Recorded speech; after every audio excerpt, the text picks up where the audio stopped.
So, when you were first diagnosed, when they began realizing that there was something going on with you, you were still living in Wilkes County. Yes. Okay, so, and initially the doctors thought that you might have schizophrenia. I'm assuming that that's probably because that's what Anne and Rose, your older sisters, had. Right. And then, at some point, though, one of your doctors said, hey, and that's what they initially started treating you for, was schizophrenia. But then one of the doctors that you spoke to at the counseling center at the community college, when you were telling him about your mood swings, said that sounds more like bipolar. And they changed your treatment plan then, correct?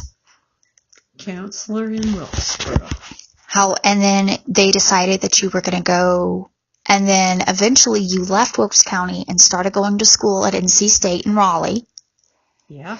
And while you were there, your treatment plan or whatever meds you were on failed, and you had a really bad manic episode and ended up being hospitalized, correct? Yes. Okay, so that, I think we have it all straight now.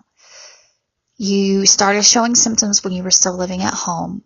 They initially started treating you for schizophrenia.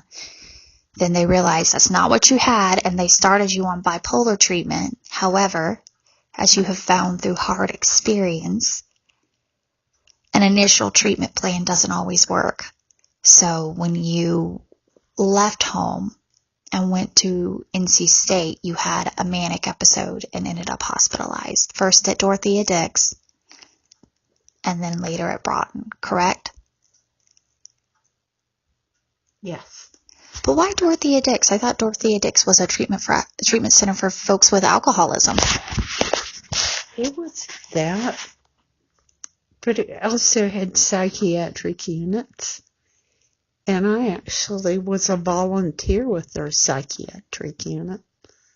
I worked with a couple of guys doing art therapy. And I found it beneficial to me, and it was to them too.